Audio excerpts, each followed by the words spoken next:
welcome to Dreamland, a program dedicated to an examination of areas in the human experience not easily nor neatly put in a box. Things seen at the edge of vision, awakening a part of the mind as yet not mapped, and yet things every bit as real as the air we breathe but don't see. This is Dreamland. It is. Good evening. Another Sunday night, another Dreamland underway. It'll be a very synchronistic program tonight. We have Linda Moulton Howe from Australia, Queensland, somewhere or another. And on the other side of the world, 4 time zones from me, we have Stanton Friedman up in the wilds of the north. He'll tell you where. He is a nuclear physicist and actually synchronistic in the sense that both will be discussing in many ways the same subject, and that is the opening up of all this information that everybody wants so open. So all of that to get underway in a moment. Good evening, everybody. Hey, if you've been hesitating on levitating yourself, now is the time. Call 1-800-275-2877. In a moment from Australia, Linda Moulton Howe. Give me a minute. Tell them Art Bell told you to call. That's 1-800-406-0469. All right, here we go. Let us give this a try. All the way, I think, to Queensland, Australia, and Linda Moulton Howe. Linda, are you there?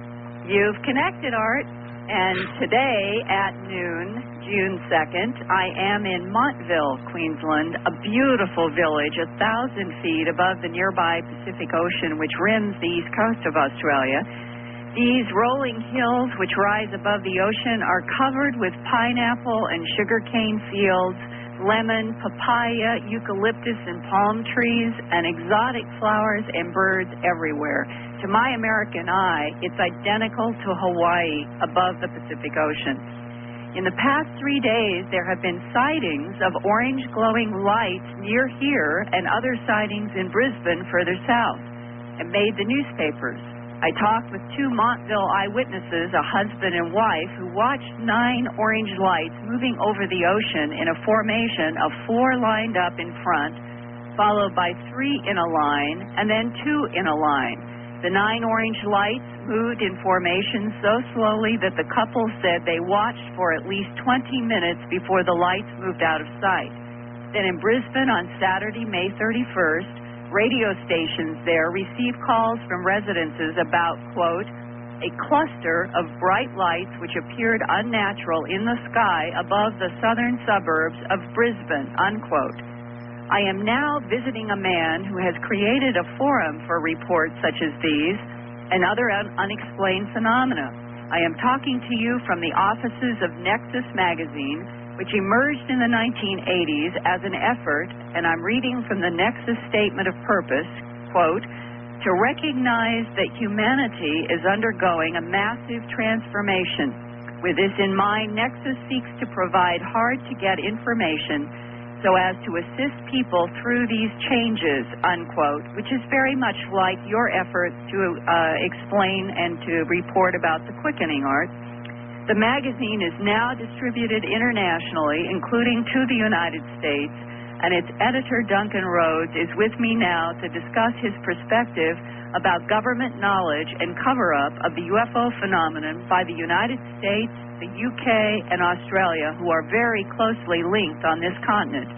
And I'm going to start by asking Duncan what is the best evidence that the United States government, working with the UK and Australian governments, are monitoring aerial vehicles not made by humans from satellites controlled and monitored from Pine Gap at the center of Australia. Here is Duncan Rhodes. Wow. Good evening, everybody. Wow, what a question. I guess in my mind the best evidence is probably the existence of Pine Gap itself and similar such bases. I know, looking at the internet, and obviously listeners to your show are very familiar with the name Pine Gap. It's probably recognised as Australia's equivalent to Area 51. However, there's a couple of little details about Pine Gap which not many people realise. Pine Gap is actually a joint UK-USA facility, and it is deemed so top secret that even the Prime Minister of Australia cannot walk into that base and demand to have a look around, as was tried several years ago with a former Prime Minister, Gough Whitlam. Some of the most of my details and what I would call evidence is anecdotal and has come from conversations with people who I consider credible witnesses. But there is one example which stands out in my mind of an incident which occurred during the 1950s over the city of Darwin. Darwin is the capital city of what we call the Northern Territory, which is the state of Australia right at the northernmost part of the continent. During the 1950s, a very large UFO, circular in shape, was seen to be hovering over the city for quite a few hours during the daylight and the dusk. And this was reported to me by a friend of mine who was working in Darwin at the time in a form of radio station. Now, the incident obviously attracted the attention of most of the residents of the city, which numbered in their hundreds of thousands at the time. It was photographed for the local newspapers. It was discussed on radio extensively.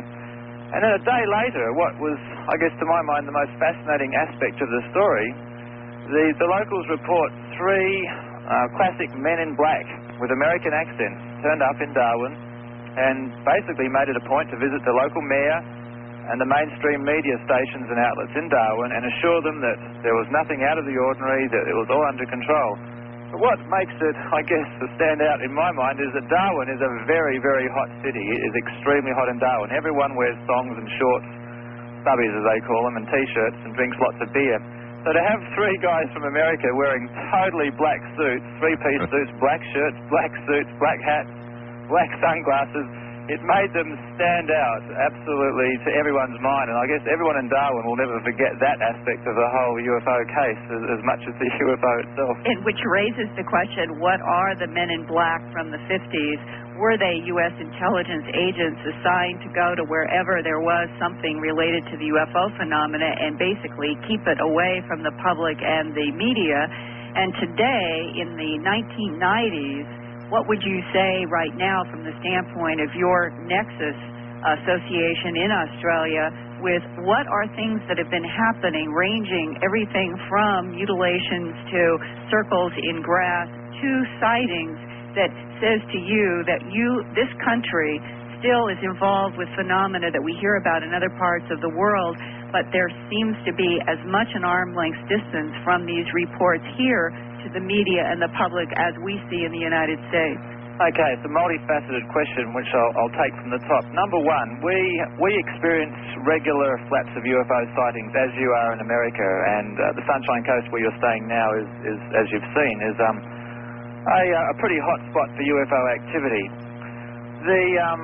We do not have crop formations that are appearing in America and Europe, the same as in the Northern Hemisphere. We have had some very circular formations appearing in wheat fields, but upon investigation, it's obvious that according to eyewitnesses and soil analysis, something heavy has physically landed there and squashed and bruised the crops and left an indentation in the soil. So we do not have the formations.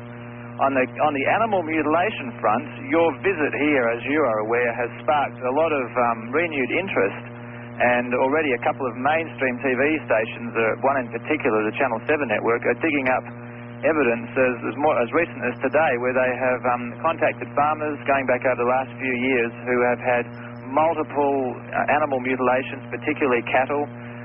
We've dug up out of our files newspaper clippings relating to this. So it's only now that we're starting to put two and two together and recognise the classic identification marks of what you call the standard animal mutilations have occurred extensively across Australia, and not only on cattle and horses, but also with some of our natural wildlife like wallabies and possums, etc. On the government secrecy side, as I said before, primary intelligence sharing in Australia, I have observed and gleaned from conversations with people, the UK-USA sort of nexus, or the bond between the two, is where the intelligence data from Australia is primarily forwarded.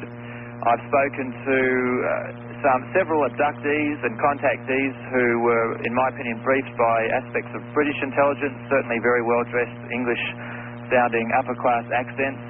I've spoken to policemen who have retrieved debris or strange things from the ocean. They were debriefed by American accented people. I've spoken to people involved in various special forces units in the Vietnam War who have survived and come back to Australia to talk of their participation in UFO retrievals.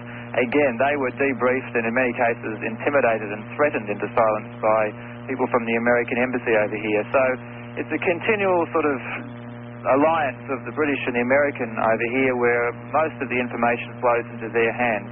I am aware of one incident of some crashed debris reported to me by an ex-policeman. That debris was physically taken to Australia's only nuclear energy facility at Lucas Heights, just south of Sydney. So it implies again that the level of secrecy and information surrounding atomic energy is also involved in what I would say the UFO cover-up. And how does the Australian government explain to the Australian population what the nature of Pine Gap is? It's simple, it doesn't.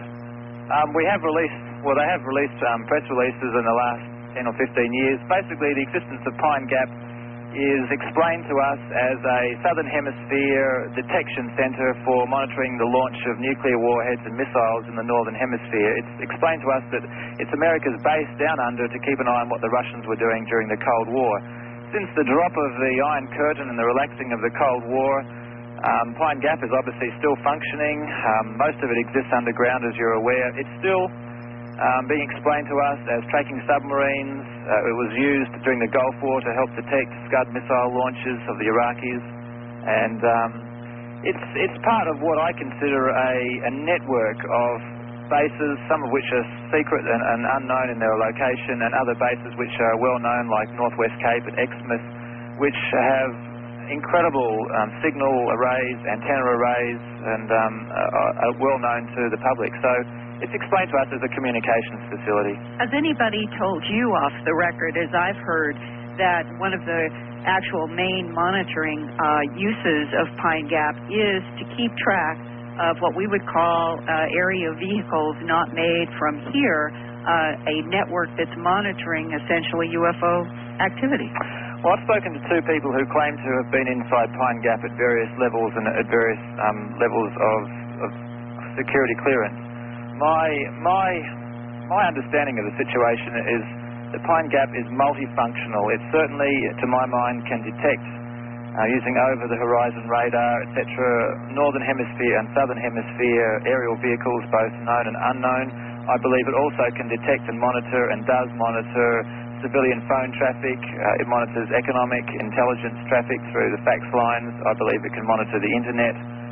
I've also, one of the conversations I had with a person who used to work there was he was adamant that Pine Gap was used, and this was in the 70s, he was adamant that it was being used for weather control and weather control experiments both in the Southern Hemisphere and the Northern Hemisphere, which I thought was an interesting statement. And also for the testing of unusual and strange weapons and vehicles, which is possibly coming out at the moment with your interview of Harry Mason that you've discussed.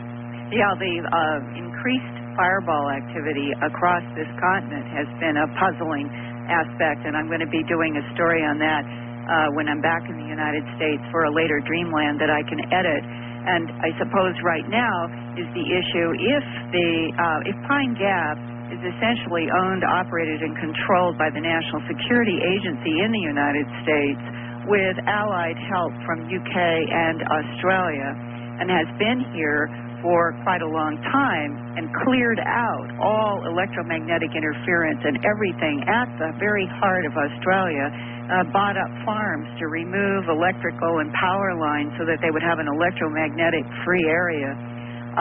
Has anybody indicated to you whether or not they actually have tracked some sort of vehicle that was not known to be terrestrial from Pine Gap, and that they know that that has happened? I have not spoken to anybody who has seen or tracked vehicles leaving Pine Gap of an unknown or UFO-type design or description. I have spoken to one Aboriginal in the area and several people in the Alice Springs area who have seen strange, what they would call UFO description type vehicles in the vicinity flying around in nearby Pine Gap. But I should add here as a footnote, I've spoken to many military personnel based in many military bases both in Australia and Southeast Asia, and the amount of UFO activity hovering over often very ordinary bases of low security is quite phenomenal. It is certainly in my mind a recognised phenomenon that UFOs are observed repeatedly hovering over military installations both in this country and certainly throughout Southeast Asia. So whether or not that is the explanation or whether or not they are testing and making man-made UFOs is anyone's guess.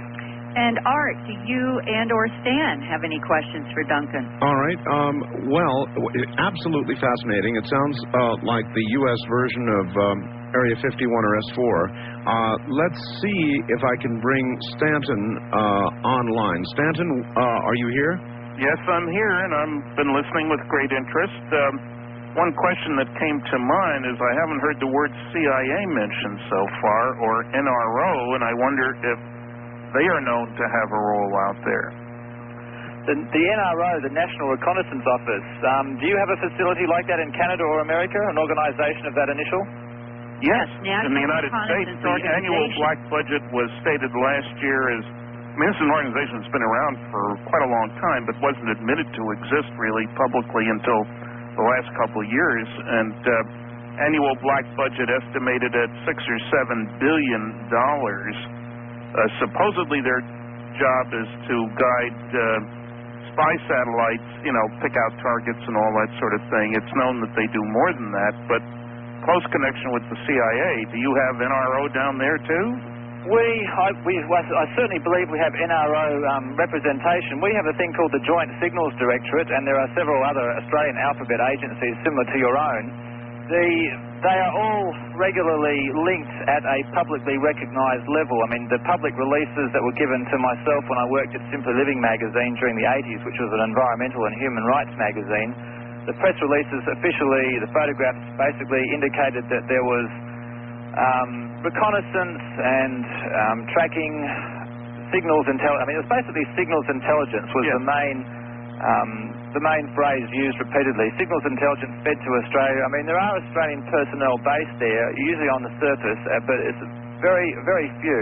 And that's the National Reconnaissance Office in Australia. Well, yeah, that's a bit of an unknown. I mean, I have heard of the National Reconnaissance Office here in Australia, but I'm not sure whether it's the same agency as the Joint Signals Directorate over here. It seems to be a very similar function, and I believe that they are exchanging information is without a doubt. I mean, it's common knowledge that the signals intelligence gleaned from Pine Gap is minusculely shared with the Australians on a need-to-know basis, but primarily transmitted straight to the UK and the USA. The public news, when it was the big news in the 70s and the scandal of the Whitlam administration, I mean, Gough Whitlam, one of our former prime ministers, was allegedly going to do an overhaul and an inspection of the facility. This is shortly before a classic CIA-engineered coup in Australia, and the opposition party was put in power. All right, I've got to stop everybody and say, hold on for a moment. I'm going to hold on to everybody through the break. Linda Moulton Howe and Company in Queensland, Australia. And Stanton Friedman, you're where, Stan? Fredericton, New Brunswick, Canada, east of Maine. That's quite a spread. More of it in a moment from an area near Dreamland. This is Dreamland.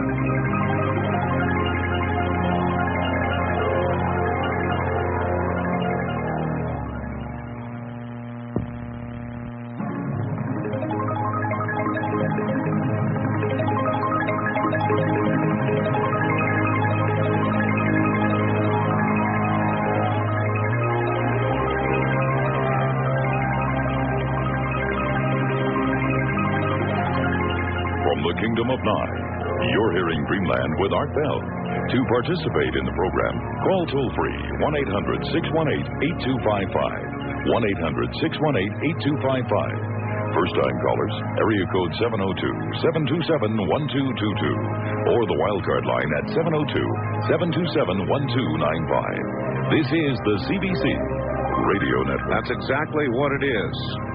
From Nexus Magazine, our guest with Linda Moulton Howe in Queensland, Australia, as well as with Stanton Friedman in New Brunswick in Canada. That's amazing, even to me. And we'll get back to them both in a moment. It's 1-800-557-4627. You've got nothing to lose but the fat. Well, all right, this is such a very, very, very unusual opportunity for the parties involved and for the audience across America that I thought it entirely worthy of bringing them back for a short time together from Queensland in Australia, Linda Moulton Howe, and her guest from Nexus Magazine, and from New Brunswick, Canada. Once again, you are all together. Stanton Friedman, are you there? Yes, I'm here. And how about in Australia? Yes, Art, we are here. I'm with Duncan Rhodes, the editor of Nexus Magazine, and Stanton's very good question about the involvement or the involvement of the National Reconnaissance Organization of the United States and the Central Intelligence Agency. Does it have presence here from the standpoint of discussion in Australia? During the break, Duncan Rhodes went to a file that he has on intelligence pacts between the UK, Australia, and the United States that I think should be very valuable to share here and get Stanton's comment. Duncan? Yes, well, the question about the CIA and the NRO led me to sort of dig up the file, as Linda said. I found more significantly the presence of the NSA, which is often referred to, I believe, over there as no such agency. But it is rather significant, and it's very interesting timing. As I said before, Pine Gap and several other bases around the planet, including Australia and one in the UK, specifically a base at Menwith Hill in the UK, are linked under what's called the UK-USA Agreement. Now, this is a very, very secret agreement. To this day, no government will acknowledge the existence of the treaty nor make public the activities and projects that place under its auspices. And I may just read out a couple of paragraphs here because you'll see how it links back in with Stanton. In July this year, the UK-USA agreement will be 50 years old, indicating that it was set up very similar to the timing of the first atomic bomb test and also the alleged Roswell crash in New Mexico vicinity. It was born in secrecy, and I'm reading here out of our article, which we published in August '95. Born in secrecy, it will continue to operate in secrecy, linking the United States, the United Kingdom, Australia, New Zealand, Canada, Japan, Korea, and the NATO nations in a peak security agreement. The United Kingdom, United States of America agreement is one of the most important treaties ever entered into by the English-speaking world and one of the least well-known. Professor Desmond Ball of Australia's National University has described the UK-USA Pact as, quote, the ties that bind, unquote, a treaty which obligates Australia to cooperate with the other UK-USA partners. To this date, it has never been officially acknowledged by any country. The nature of the UK-USA agreement has provided its organs with a unique autonomy and ability to pry into any avenue that proves interesting. Top-secret military bases such as Pine Gap, Narunga, which is also in Australia, and Menwith Hill in the UK operate under the UK-USA Pact.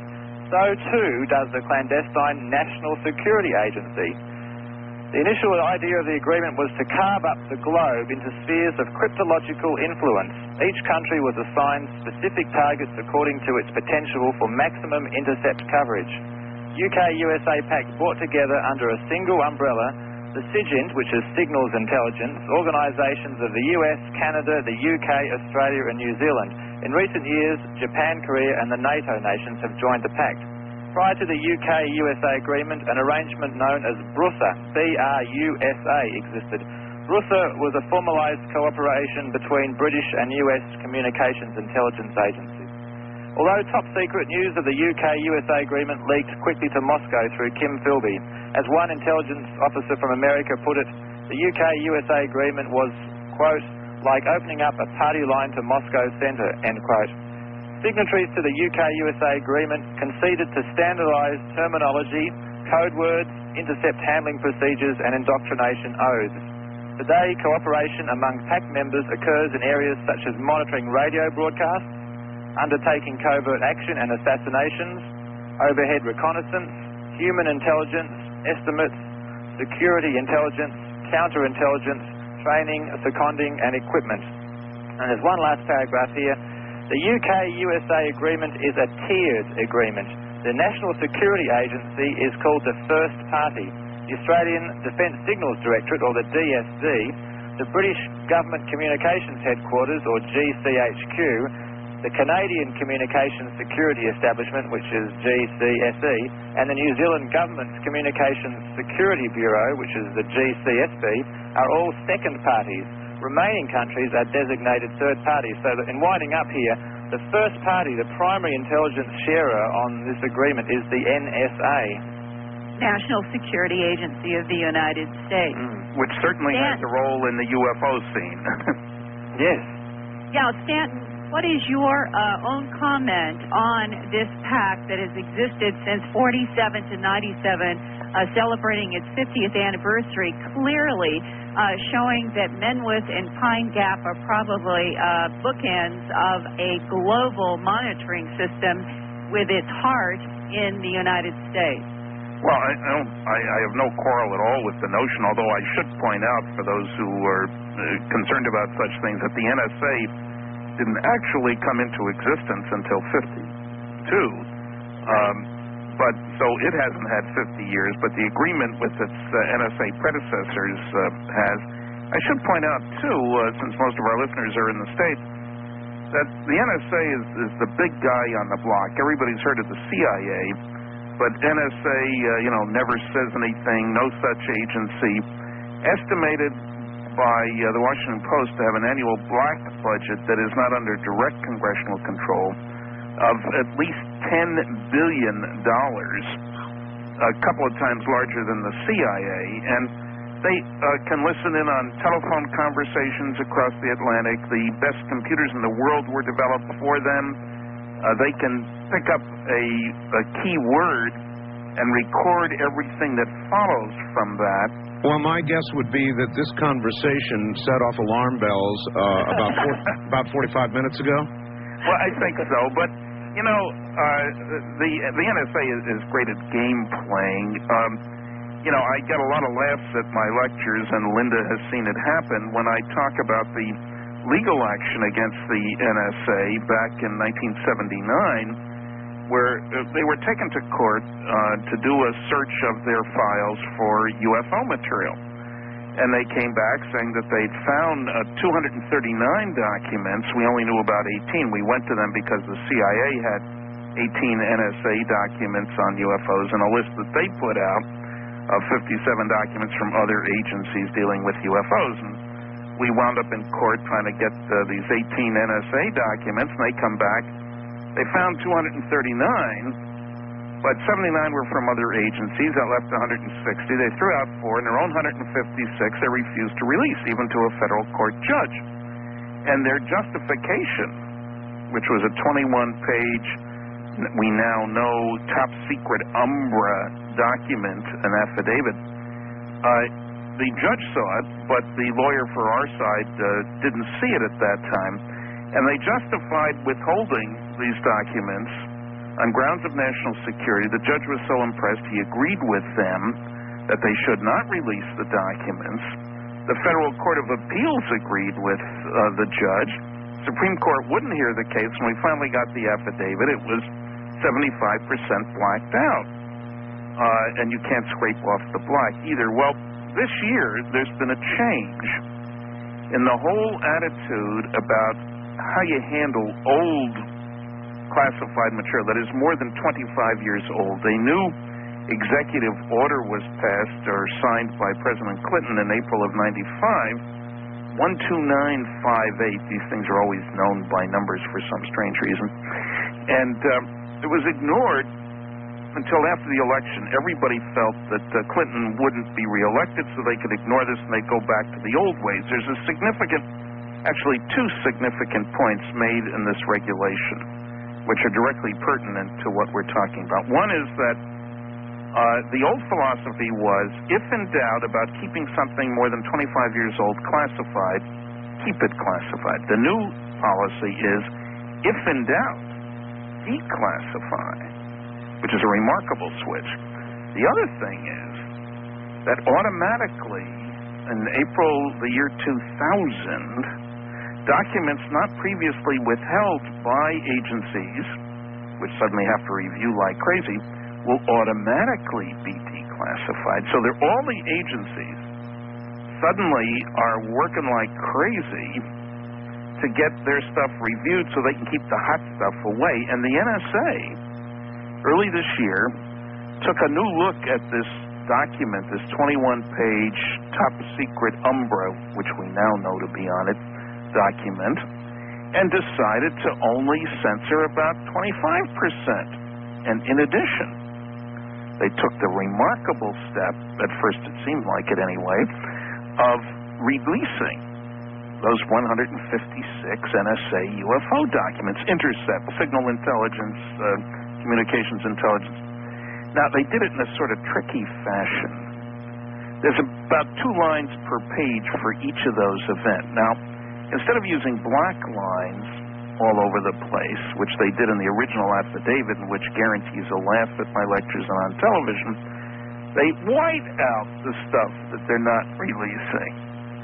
So you can get it now from the NSA, Freedom of Information Act. They ask for their standard UFO package and get a big fat pile of stuff. And they're being cute about it. I mean, whiteout is hardly impressive the way blackout doesn't show up on TV. That's exactly right. May I interject and ask a question? Here we have the Freedom of Information Act, which Stanton is talking about. And I wonder if there is the equivalent of that in Australia. Are you able to pry information in any way similar to the Freedom of Information Act down there? Very similar to America. You need to be very specific about what document number and where it is located before you can retrieve it.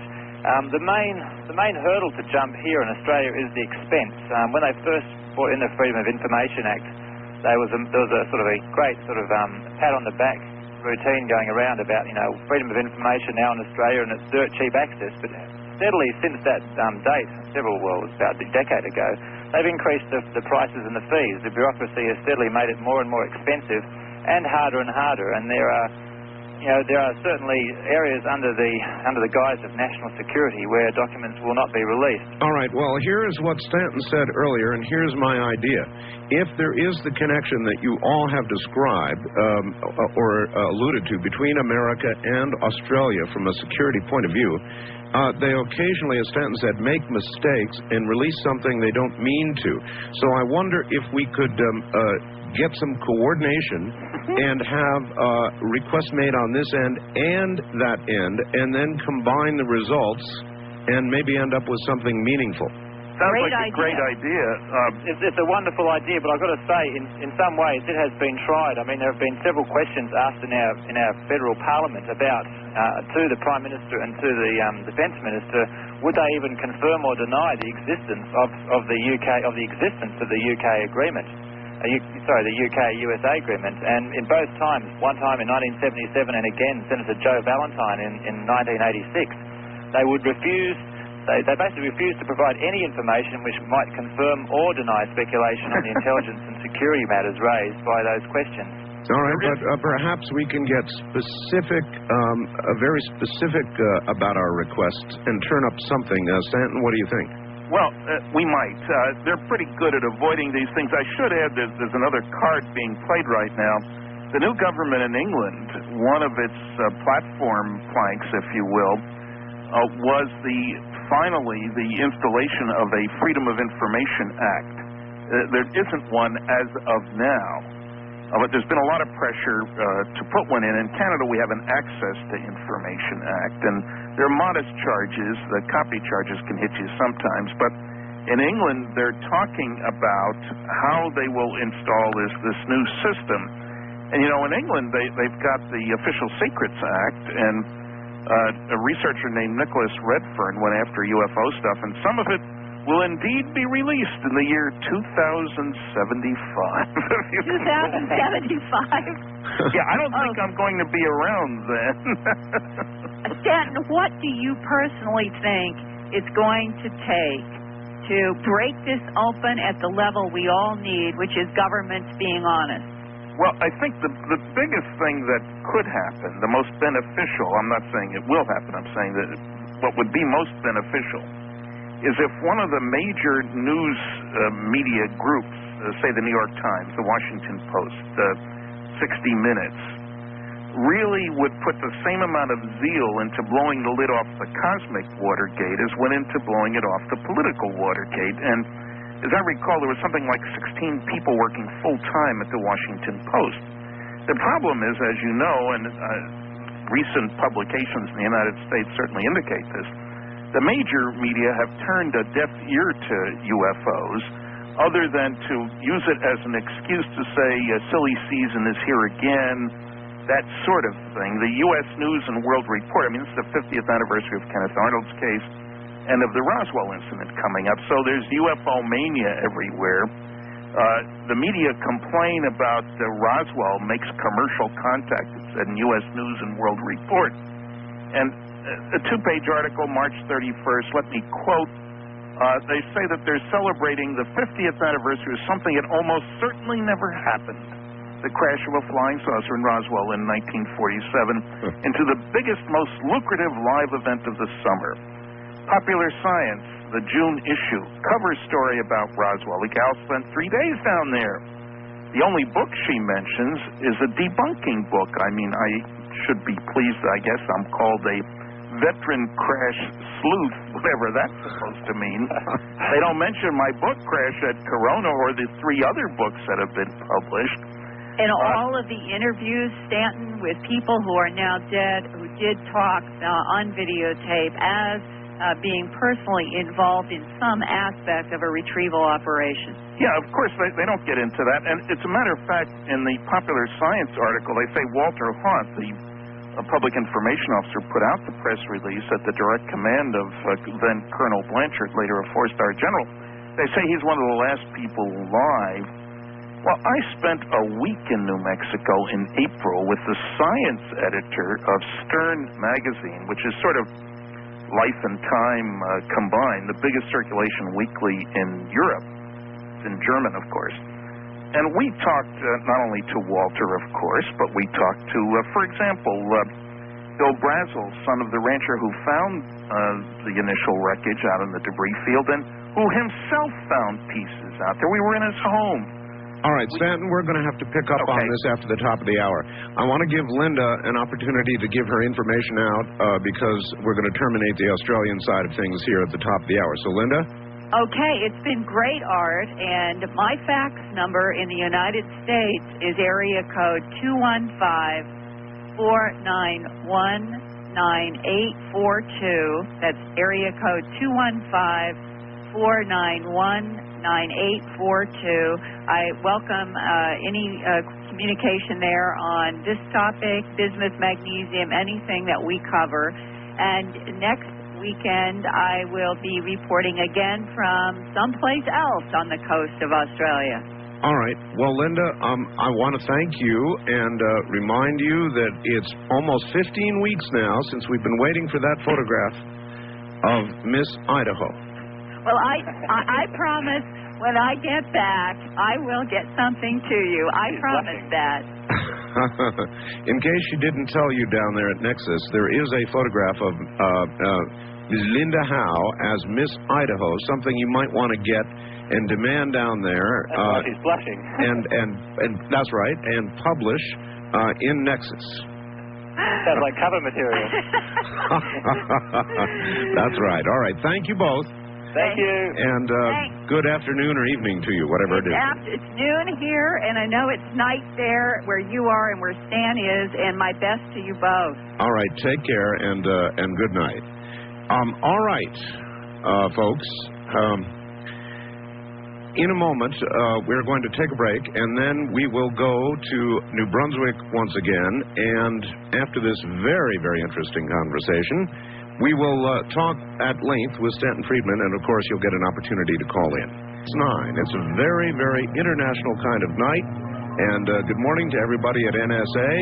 Hope you're enjoying the show from an area near Dreamland. This is Dreamland.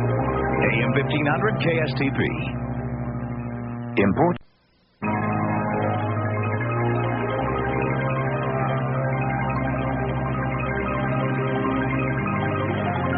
From the Kingdom of Nye, we continue with your calls on Dreamland with Art Bell. Call Art now toll-free at 1-800-618-8255, 1-800-618-TALK. First-time callers, area code 702-727-1222, 702-727-1222, or the wildcard line at area code 702-727-1295, 727-1295 in the 702 area code. Now again, here's Art Bell. Once again, here I am. Well, good evening, everybody, or good morning, as the case may be, across all these time zones. Stanton Friedman in New Brunswick is our guest. And what an interesting first hour. I'm not even sure that's ever been done like that before. I love doing first-time things, and tomorrow we'll bring yet another, which I won't tell you about right now. I will briefly tell you that my book, The Quickening, is still available in the second printing. It's a first edition autographed copy, and the second edition second to printing, I'll never get it right, appears to be going with the speed of the first. So if you want an autographed edition, that is not going to be available very much longer. First edition autographed copy of The Quickening, my book.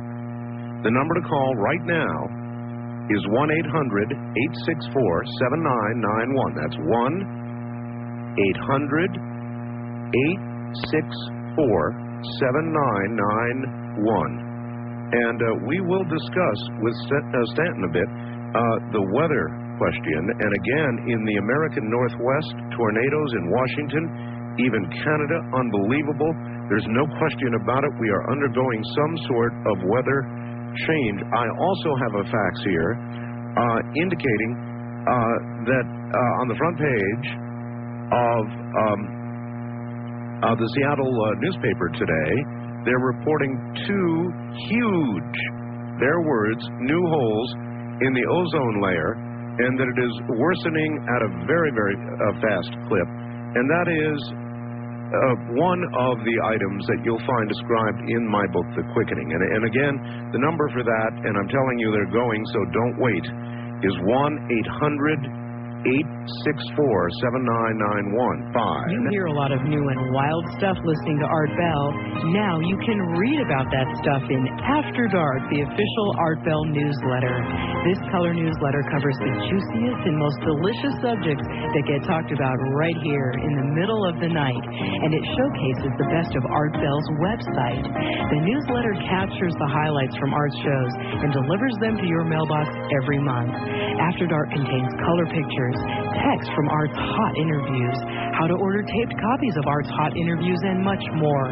Subscribe today by calling toll-free 1-800-917-4278. You'll get 16 sizzling pages and 12 monthly issues for only $39.95, 4 and a little more. Call right now, 1-800-917-4278, and start your collection of After Dark newsletters. Call toll-free 1-800-917-4278. Call right now. Okay, back now to New Brunswick in Canada and a nuclear physicist named Stanton Friedman. And you know, Stanton, it occurred to me that a lot of my audience, because we have so many new affiliates since the last time you were on, a lot of the audience has no idea who you are. Oh, come on, Art. Everybody knows who I am. All right. Then let's try it this way, Stanton. Just in case there might be somebody who doesn't know about you, tell us a little bit about your background.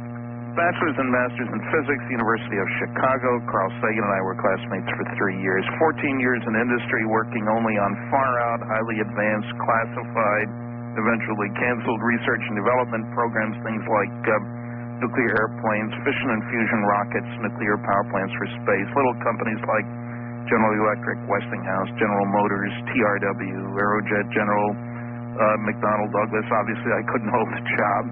I've been interested in flying saucers since 1958, gave my first lecture in 1967. Since then, I've lectured something over 600 colleges, 100 professional groups, all 50 states, 9 provinces, 10 other countries. I've published more than 70 papers and 2 books. The newest one is Top Secret Magic, M-A-J-I-C, and just going into its 4th printing, came out last year.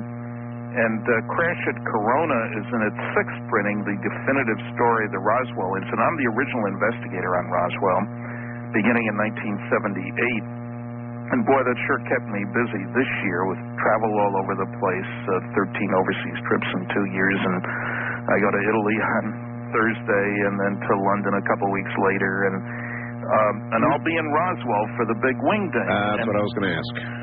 Yep, I'm one of the 12 speakers. Linda will be there, too, according to the last program that I saw. And, all the hotel rooms in town have been reserved for something like 3 months. They're putting people up 75 miles away. Wow. Of course, there's not much traffic between those towns in Roswell. Roswell's a town of 50,000, 192 miles from Albuquerque. And it's mania, if you will, on the media stuff. Cover story, Popular Science in June. The Popular Mechanics for next month, not the current issue, which has an Area 51 cover, but after the 10th, there will be an article in Popular Mechanics that comes up with a totally different explanation for Roswell. Time magazine has been talking to Roswell researchers. Lord knows what they're going to do. All right, look, here's a good question which should bring an easy answer. Since you were the original investigator on Roswell, and since certain publications are now coming out with stories, and I can paraphrase, the 50th anniversary of a myth, how do you answer that? Well, I say these are people who haven't done their homework, who have, they're accusing Roswell of making commercial contact. It's interesting that they highlight the stories trying to sell newspapers and magazines and whatever.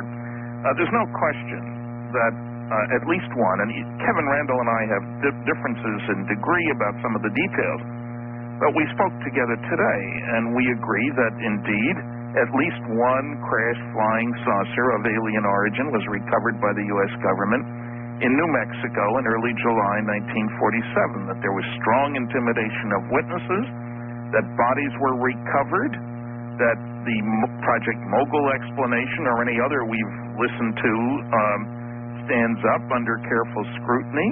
Is there any single best piece of evidence, Stanton, or is it a compilation of evidence that... It's the compilation.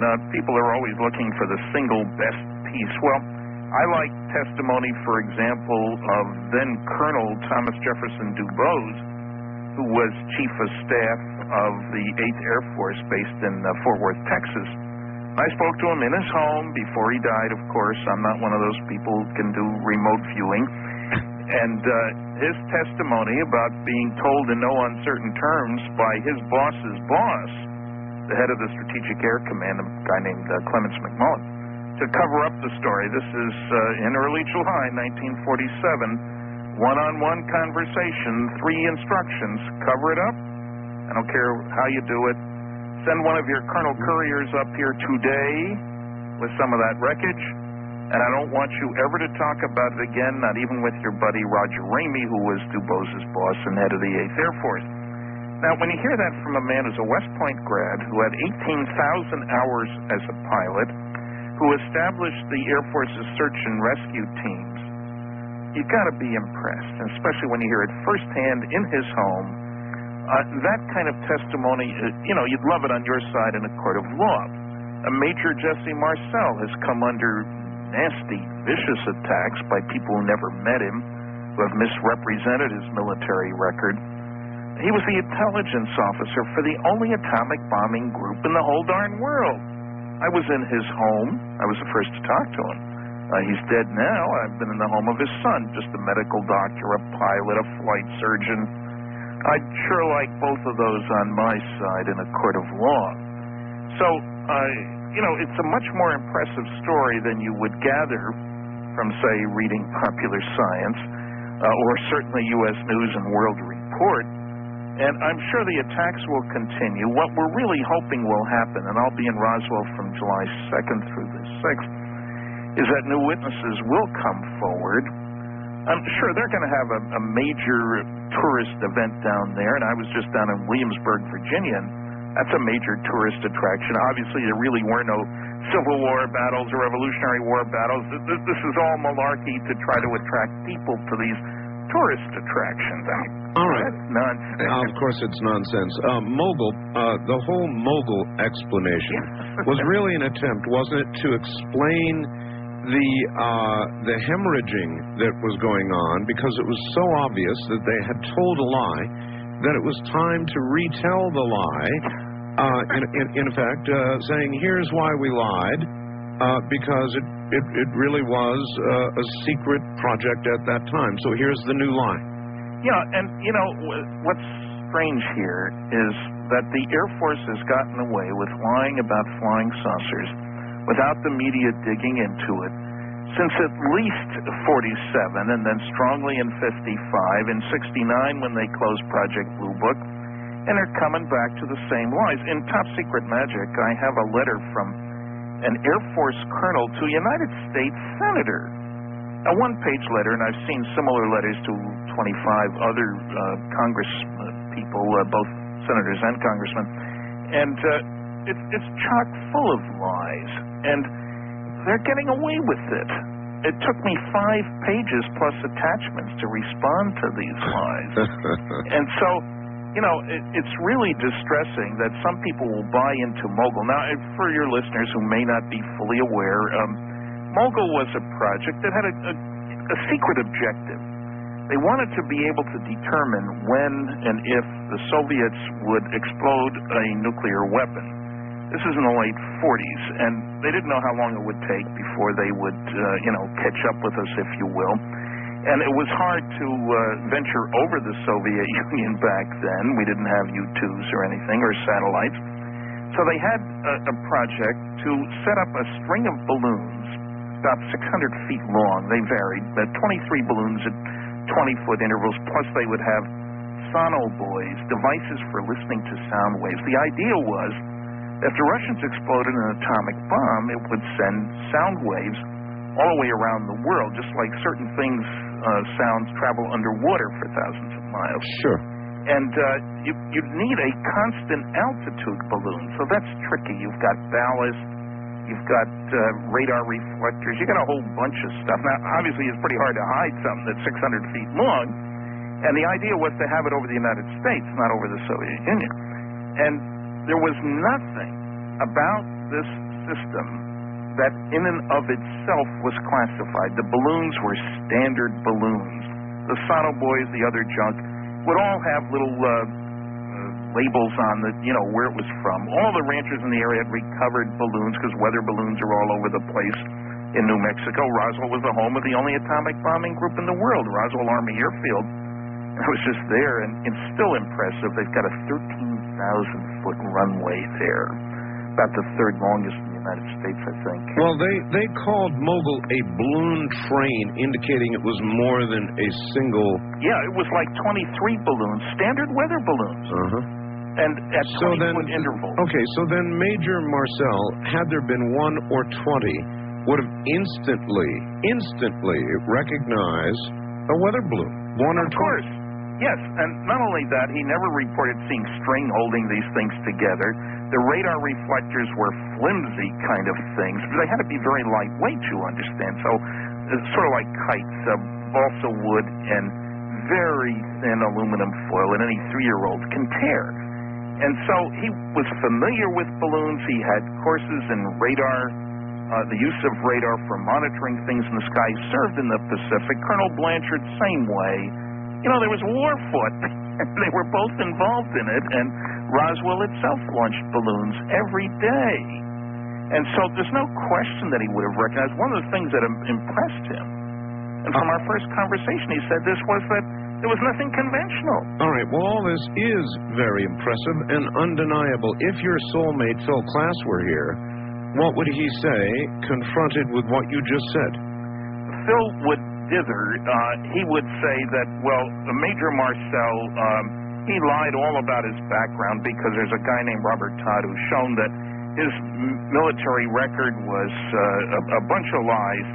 He loves to say things. You can't sue for somebody who's dead, unfortunately. So Major Marcel's son, who himself handled wreckage and recognizes wreckage, he served on military aircraft accident investigative teams. Yes. He cannot sue on behalf of his father because you can't libel a dead man. I talked to the Major's son here on the air. I interviewed him extensively, and he remembers the symbols on the bars, for example. Like nothing he has ever seen before or since. He said he put his fingers across them and could feel the raised or indented, I forget what he said. Embossed. Embossed, yeah, that's right. And so there's all of that, still firsthand, alive testimony. And it just seems indisputable. Do you expect any further? Is it going to be another 50 years, or is there going to be some final release of information? What's the best hope? That somebody else or more people come forward? Well, there's several best hopes. One of them is certainly that somebody who has a piece of wreckage. There's the story of a pilot named Pappy Henderson, who was at the base, who was an outstanding pilot during World War II, and who in 1981, after reading an article in a tabloid about crash sites, the first book, Bill Moore and I did the research, Charles Berlitz wrote the book, came out in 1980, and that led to tabloid stories and so forth. And when Pappy saw that, and he's called Pappy, his hair turned white during the war, which is not surprising, even though he was fairly young. Happened to a lot of people. Anyway, he was an outstanding pilot. He flew all the VIPs and all the equipment out to Kwajalein for the nuclear test Operation Crossroads in 1946. I've seen the paperwork on this.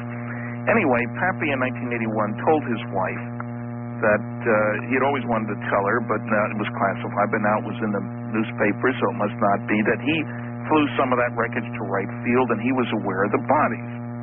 Well, I had his wife, Sappho Henderson, on the Unsolved Mysteries program in 1989. I'd located her, and they used her. After the program, it turned out that Pappy had also told an old-time friend, at least 15 years, a dentist, about this back in 78 on his honor as a former naval officer, not to talk about it. And much more interestingly, in 1979, he'd actually handed him a piece of the wreckage. Took it back, unfortunately. Now, if Pappy had a piece, and you remember the proclivity of World War II veterans, GIs picked up whatever they could. Of course. Then there were probably other pieces out there, and I've got a lab all ready to go with analysis. So a major hope is that somebody who's got something in a drawer and is worried about it ever since will get out an address where I can be reached. I'm not out to put somebody on television who doesn't want to be there. I just want the information. Stanton, I will do that. I want to stop you for a second, though, and I want to ask you about, you're well aware now, it's been a couple of years, or a year and a half, of this bismuth magnesium stuff that I have. Yeah, you know, I'm truly fascinated by that, Art. I mean, the aluminum stuff, well, okay. Yeah, forget that. Yeah. And I'm intrigued all the pieces. As you remember, the original letter from the source of that sounded like science fiction. You remember some of the details on that. Of course. But Linda went through I mean, every machination you can imagine in getting these pieces tested, and we still are at a point where nobody knows what they are, what it's for, nobody can duplicate it. And I'll tell you what, Stanton, if we can get together physically, I will arrange for you to have a piece. All right.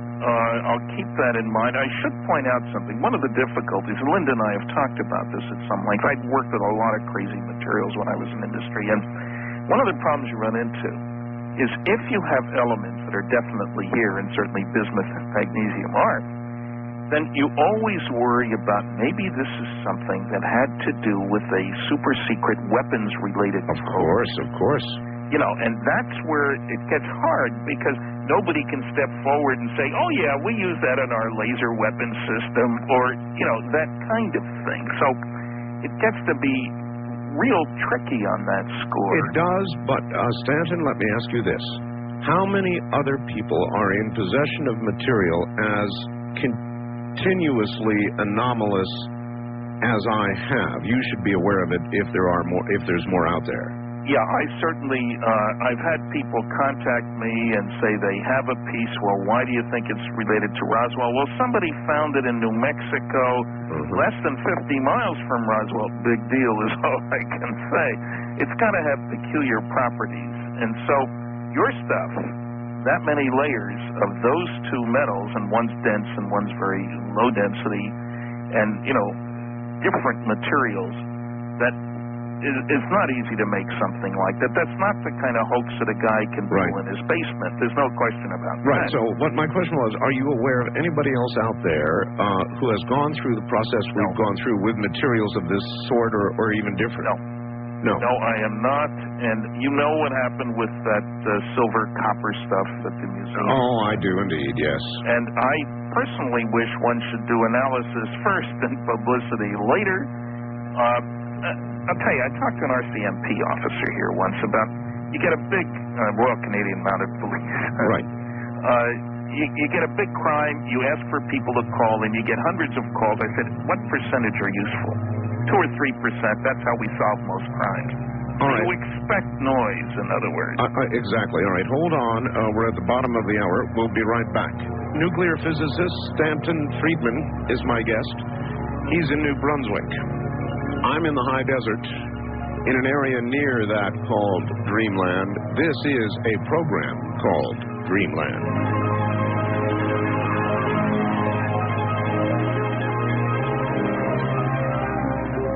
The talk station, AM 1500 KSTP. AM 1500 KSTP.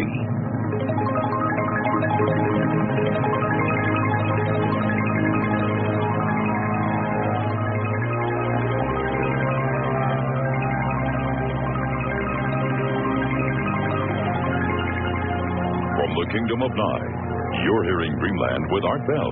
To participate in the program, call toll-free 1-800-618-8255. 1-800-618-8255. First-time callers, area code 702-727-1222. Or the wildcard line at 702-727-1295. This is the CBC Radio Network. It is indeed.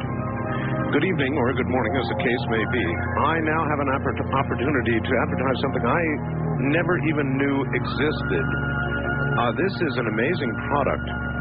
Now, anybody familiar with scanning out there, scanners and scanning, will be familiar with truncated radio, trunked radio systems. Now, this normally means, if you listen on a scanner, that you may hear public works on one frequency, and a moment later, a police chase issues on the same frequency, and these things move around frequency-wise. Well, I'll be damned. I never knew, and until this moment, I never knew it existed, but there is now a new scanner, the BC-235 Trunk Tracker Scanner Radio, handheld.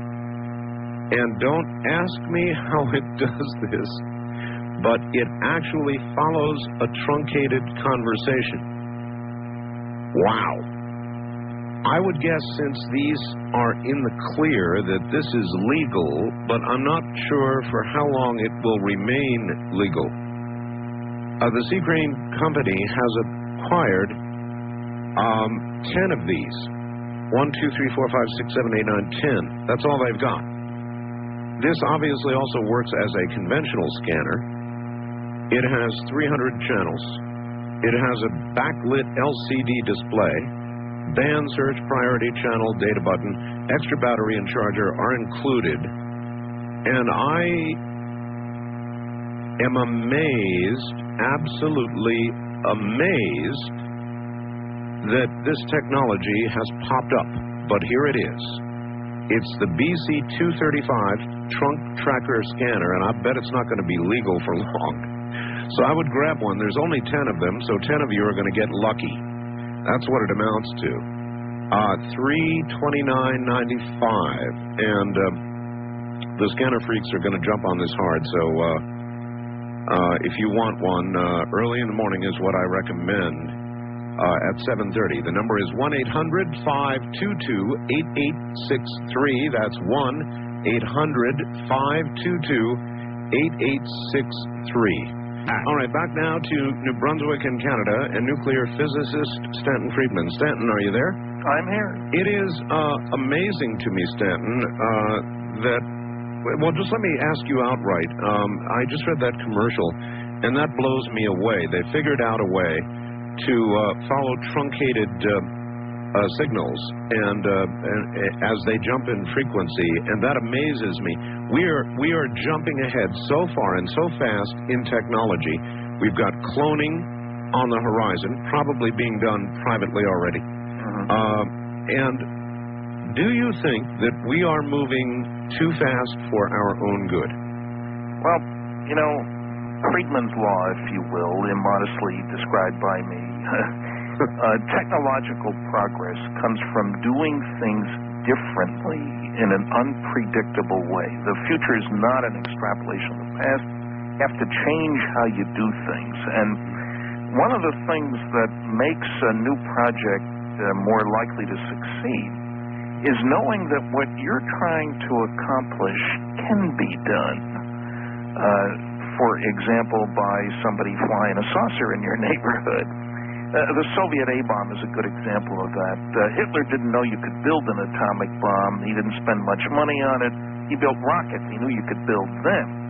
The Russians, on the other hand, after World War II, absolutely knew you could build atomic bombs. At least certainly Earthlings can, and if Americans can, then the Russians can. So even if they ran into trouble, they would know that if they kept at it, they could succeed.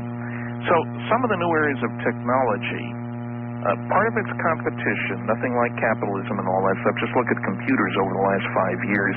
Look at the size of hard disks and the speed of computation. It's truly incredible. It builds on itself.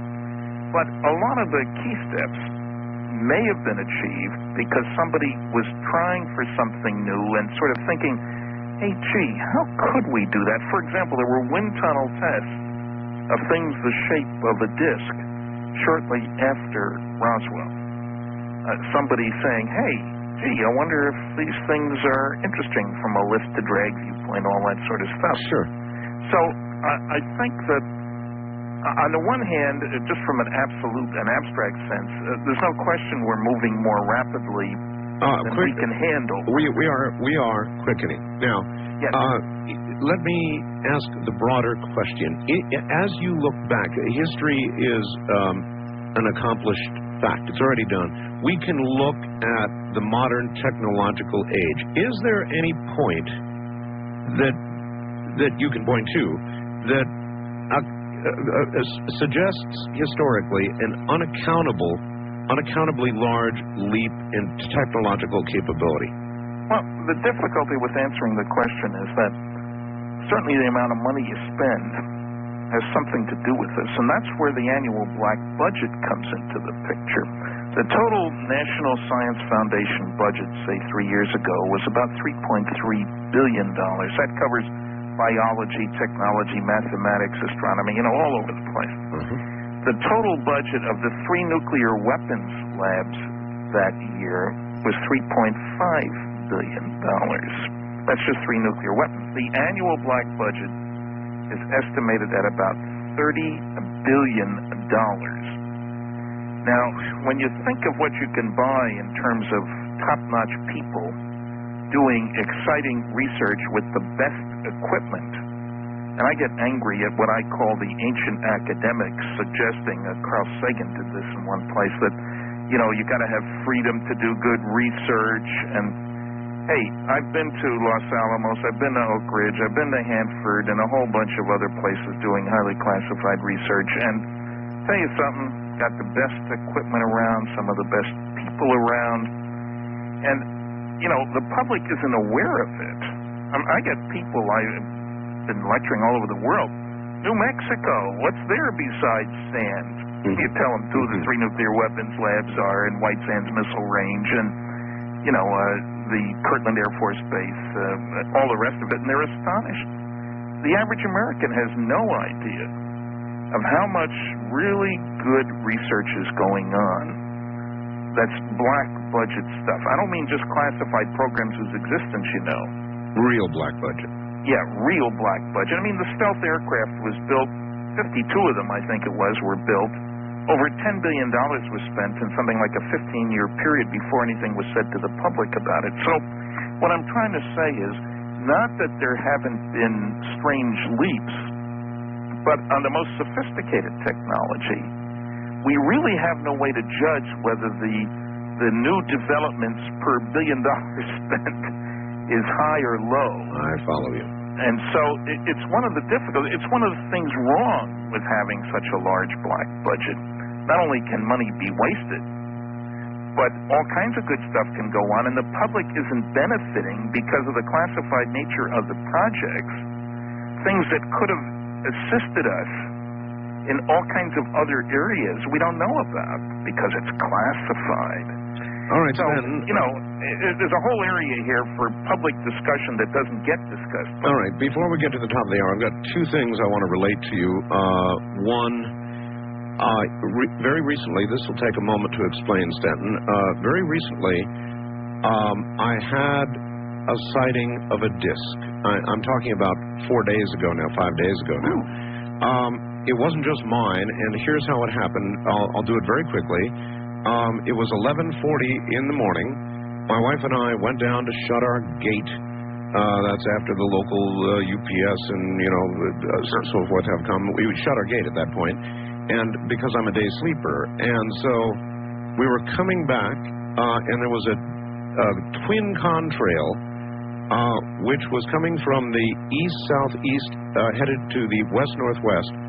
And it was really gaining in altitude quickly, so quickly that I said, wow, I wonder if that's some kind of launch.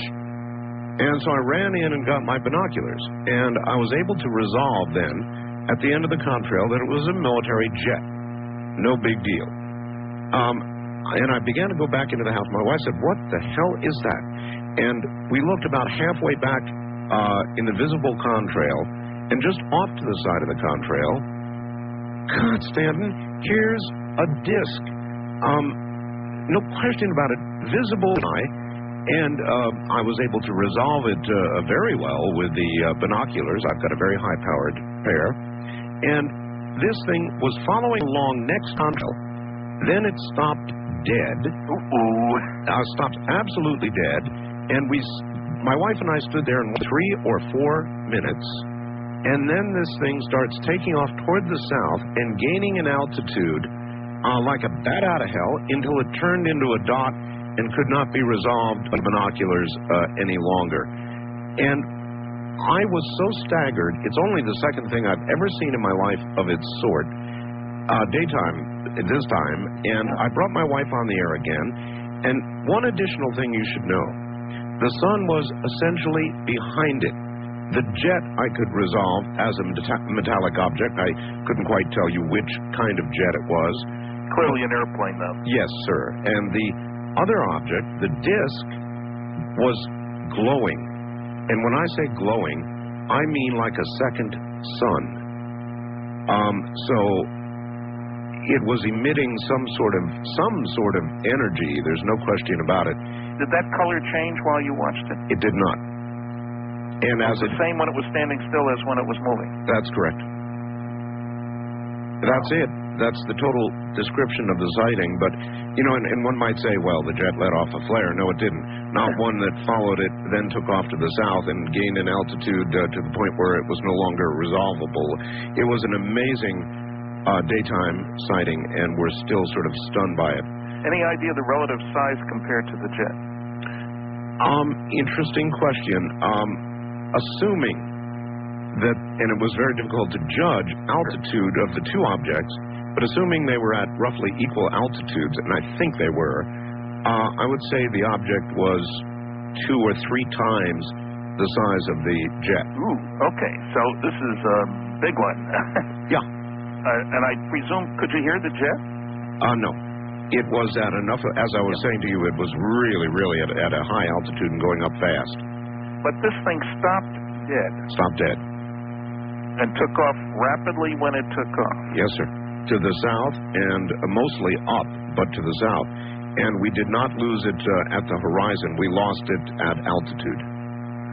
Well, maybe it's a super special black project, but aside from that, I sure can't find another explanation. Can you? And if we got something that flies like that, what the heck are we building jets for? Well, that's the question, all right. And there are a lot of people who think that we have two very distinct technological courses that we're following. One fairly conventional that NASA frequently demonstrates, and another that is far, far beyond that. Do you subscribe to that theory? Well, I think we are trying to get really exotic, really far out. And something that people often don't think about in this connection is there are questions of economics. You know, you could have the world's greatest materials, stuff like what was found at Roswell, but if it costs you $5,000 a pound to make this stuff, you don't use it in automobiles or normal airplanes, right? Right. So, and it also may be that you're working very hard to get the cost down and the rate at which you can build the things up. In other words, if everything's got to be hand done and super special and high tech, super high tech, you may be only able to build 1 or 2 or 3 because it takes 2 pounds of unobtainium per craft, and you have trouble making unobtainium. Unobtainium. But, you know, it's as good a word as unknowium. Oh, no, it's a great word. I like it. So what I'm saying is I would expect that we are pursuing electrogravitics, if you will, the energy of the vacuum, Dr. Howe Puthoff's very exciting work that's going on. Other stuff that maybe we make one of a kind. On the other hand, well, why not a flying saucer, darn it, from someplace else that you saw? All right, Stan, here we go. So now let me bring you back to the BizMag stuff. Yep. Again, electrogravitics. And that's where most of the high-powered people that have looked at this have said it was probably intended. If it was part of the skin of a craft, it could easily have been electrogravitic in nature. And so, again, I say to you, let us meet or try to meet at some point, if it becomes convenient, privately. And I want to get you some of this and start another avenue of investigation. You said you've got a lab ready? Yep. Well, let them take a good look at this. All right. All right, one more item I want to get out, and then we'll fill up to the top of the hour here. It is as follows, a question to you. Art, please ask Stanton, and if you can't answer this, don't, Stanton, but if you've heard anything about the United States working on an antimatter bomb. No. I mean, everybody should be aware by now that in the universe there seems to be antimatter. Each of the major particles, neutrons, protons, etc., or charged particles anyway, the proton, the electron, has an antiparticle, roughly the same mass but opposite charge. Mm-hmm. And it is certainly true that if you combine somehow matter and antimatter, you get a release of a lot of energy. All the mass is converted to energy.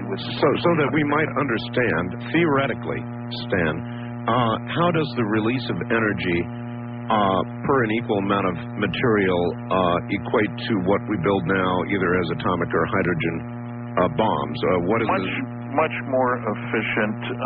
Neither one of those, atomic or hydrogen bombs, uses the potential energy that's available in most of the material. You only get a small percentage. What we're working with here is nuclear reactions involve, let's say, 200 million electron volts, and don't worry what an electron volt is. Chemical reactions, say hydrogen and oxygen, involve a few electron volts. So there's an enormous difference. Matter, antimatter would be even more than that. The problem is, since antimatter immediately annihilates when it runs into matter, how do you store the darn stuff? In a bottle, you know, magnetically, etc. In some sort of plasma field, perhaps? Well, electromagnetic fields, and it is possible that you make it continuously so you don't have a storage problem. That usually takes accelerators. We don't know how to do that very well. That doesn't mean we won't find out how to do it. That's well, what we're talking about. Obviously, matter-antimatter would have application as an incredible energy source, peaceful use.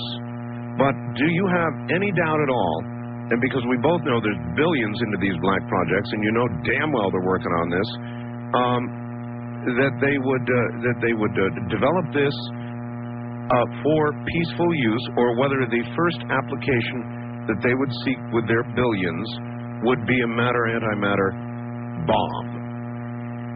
Well, my own feeling is we got so many H-bombs already. Is it worth doing, in other words? Now, on the other hand, for a propulsion system, for a weapons delivery system, yes, then that gets rather exciting because you don't take a lot of fuel and it doesn't take a lot of mass, and maybe you can get from here to there in no time flat. I can see where weapons delivery is really the crucial problem because we have defenses, we have radar, we have special radar, we have missiles to attack the missiles, that kind of thing. So if you could have a super special weapons delivery system, there's no question in my mind that you'd go for that a lot more quickly than the bomb itself. Our bombs are good enough. Getting them to where we want them to go is getting more difficult as the radar gets better, and we have had a constant tension between action and reaction, between weapon and defense, and sometimes one wins, sometimes the other wins. One of the objections I had to the Roswell Initiative, where demanding the government release not just about Roswell, all its information, but about all aspects of ufology, is that what if we have developed a new means of detecting something in the atmosphere 2 years ago? Should that be released? I don't think so. So it may be that we're in the middle of matter, antimatter, and a whole bunch of other things you can think about. All right, I'm going to think of one right now. Have you seen the STS-48 video? I've seen a quick look at it, and I'm mystified like everybody else is mystified. And as you know, one of the key questions is how far away is the stuff? And are we testing some kind of an Star Wars, if you will, system to cover a whole bunch of... Sure looked that way. Yeah, it does. And I must tell you that Richard Hoagland came to visit me within the last week, and Stanton, he brought with him STS-50 video that I think nobody's seen, and I must tell you the STS-50 video makes the 48 video look like kindergarten stuff. So I will have that to show you as well. Okay. Looks like we got to go out west. Yeah, looks like you've got to come out west. Well, I know you are coming to Roswell after all. Oh, yeah. So you'll be a hop, skip, and a jumping away. And you never know, somebody may yet talk me to coming down to Roswell. For the big event. It's going to be a big event, all right. When we come back, I want to ask you a little bit about the weather. I don't know how carefully you've been watching it, Stanton, but it does not, as I've been telling my audience, take a candidate for employment at NASA to see that we are beginning to have some serious weather problems. And we're also getting reports of, for example, a 2,000-kilometer opening in the ozone, which worsened by a factor of 40% in 30 days. And now a report in the Seattle paper of two huge, brand-new ozone holes. And so I want to ask you a little bit about that sort of thing when we get back. So rest, and we will be back to you. Stanton Friedman is my guest. When we come back, we will get the phone lines open for Stanton. The East of the Rockies line is 1-800-825-5033, and you'll hear the others in a moment. I'm Art Bell from an area near Dreamland. This is Dreamland. AM 1500 KSTP. The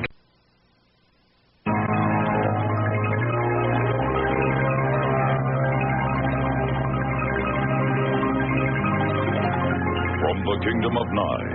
We continue with your calls on Dreamland with Art Bell.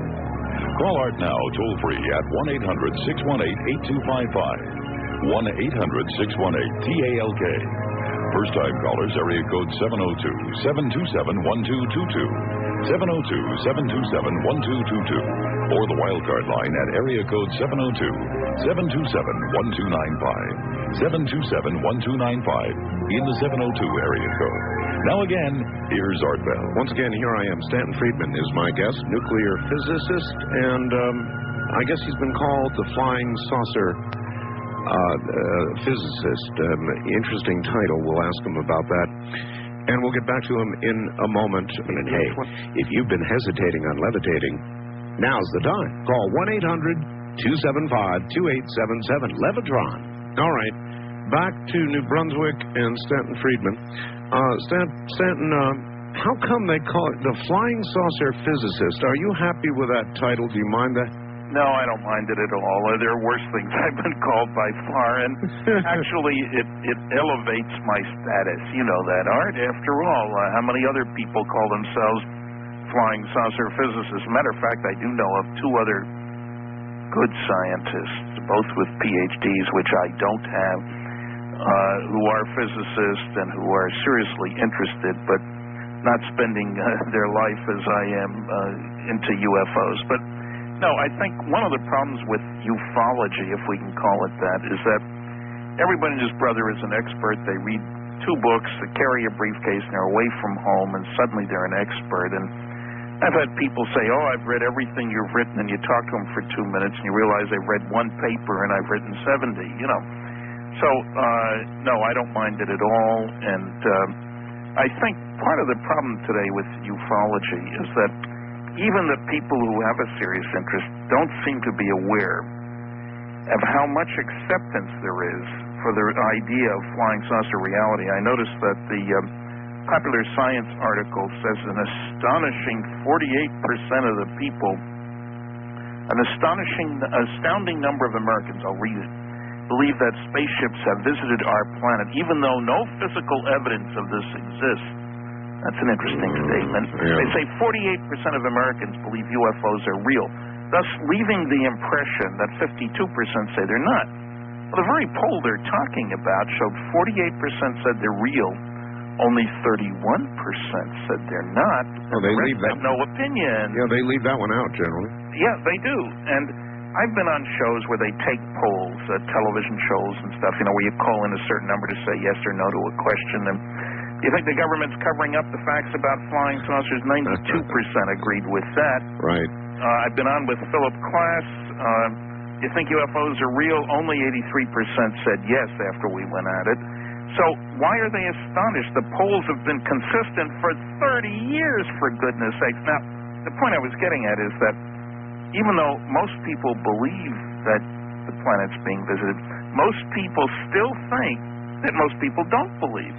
And that affects their actions, whether they're an editor or an observer of a flying saucer or a thesis, somebody who can have students do theses. As long as you think most people don't believe, you're not going to talk about what you've seen. You're an obvious exception, of course. And you're not going to sponsor, and you're not going to look at the subject in a scientific fashion because you don't want other people to laugh at you. That's right. All right. That's what I'm trying to do, is lift the laughter curtain. All right, look, I'm going to lead you away from your field of expertise just for a second. Sure. The weather clearly seems to be changing. The ozone problems we're having in the Antarctic, there's now reports of simple single-celled or multi-celled organisms that are undergoing actual genetic change. There's an ice field that's about to slip into the ocean, they say, shortly. In other words, things in the environment seem to be on the move, Stan. That flood that was in the Red River Valley, the Canadian side of that's a 500-year flood. Yes, sir. You don't expect one like that except every 500 years. Yes, sir. And so there have been more weather extremes, if you will, hot, cold, winds, all kinds of things. A lot of wind. Yeah, over the last few years than is normal at all. And obviously the question is, what does this mean? Yeah, even the National Weather Service just came out with a warning yesterday. Look out for the hurricane season this year. They now expect it to be worse than ever. Yeah, and the thing is, you don't know how much of this is new communications, satellite observations. You're much more aware of things. Look at all the video cameras out there, the pictures the other day of that terrible twister that hit the town down south. 20 years ago, they may not have known about it, and certainly you wouldn't get pictures while it was happening. I worry about it because the history of the planet, it used to be thought that everything was gradual. That was the notion in geology and all the other things. Yes. Now we know that, hey, strange things happen suddenly, whether it's a comet hitting the planet, or a change that is going to lead to massive changes in temperature. Like if a big hunk of ice breaks off, that could affect water levels over a big chunk of the world. Oh, yes. It melts. Oh, yes. And so I think that something is happening. Now, I'm not going to link it with... The millennium is not significant. In the Jewish calendar, it isn't the millennium. In the Chinese calendar, it isn't a millennium. 2,000 years, okay, but that's not what it is in all these other calendars. But certainly there are periods in even just the last 1,000 years when we know the number of sunspots which do affect weather down here had changed drastically over a short period of time. Something may well be going on, and we don't fully understand it, partly because if it's an unusual event, meaning maybe it happens only every 100 years, let's say, or 500 years, we haven't been around a long time to have anything to compare it to. We don't have a history of measurements that can say, hey, when this happens, then this happens. That's fair. We don't know. Mm-hmm. All right. I'm concerned. All right, one more item, and then to the phones we go. This is sort of an impertinent question, but I see its value, so brace yourself. All right. Both Linda Moulton Howe and Stanton Friedman have at various times been funded by the Bigelow Group. Yep. I know by Bob Bigelow personally. Yes. Anyway, he goes on extensively, in fact, a front for Rockefeller money. Bigelow stopped funding UFO organizations in favor of NIDS, or the National Institute of Discovery Science, headed by, in quotes, Dr. Death, or otherwise known as Colonel John Alexander, another man I know personally, who has been on the air talking about non-lethal weapons, and this person in the face. And so the question is, who is running the show? It's not about UFOs, this says. That's a cover story. Ask about Honeywell scalar patents. So in other words, this person is asking about your involvement with Bigelow. I've been involved with Bigelow, so is Linda.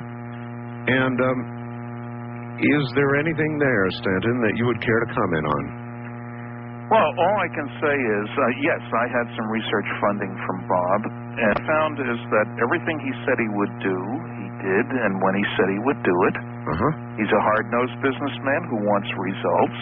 He doesn't want theoretical claptrap going on forever as a way to keep researchers occupied. Yes. And I can respect him for that. Remember, I worked in industry, not academia. I saw nothing sinister. He asked to be a fly on the wall, if you will, on some of my research trips as relating to Roswell. And he was, and he did not interfere. I did not feel pressure from him. I've been asked this question, some television program asked me about these things too. So what I found is, at least when I was dealing with him, Bob had strong interests in paranormal, as you know. I was on that Dreamland show when he first funded it. Yes. And I respect that interest. I was not surprised when he pulled the money from the conglomeration of the UFO groups, because I felt they were not respecting his interests, not recognizing that he wasn't interested in hobby pursuits.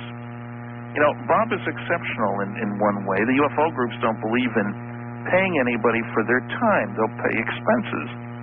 Awful hard to feed your family on expenses only. To be accurate, he funded a program called Area 2000 that preceded this one years ago. Okay, well, you've answered it, and so in other words, there's nothing... I've met John Alexander, incidentally. I don't know what to make of John, but I don't see anything sinister about non-lethal weapons. They're very attractive, if you can figure out how they work. Mr. Friedman, I just finished your book. The phones are coming, folks, in 1 second. Quote, Top Secret Magic. I found it most intriguing and compliment you on the amount of work that obviously went into it. Question, could you name the members of the group that is currently in charge of Majestic, and if the group is still called Majestic? So that's question one.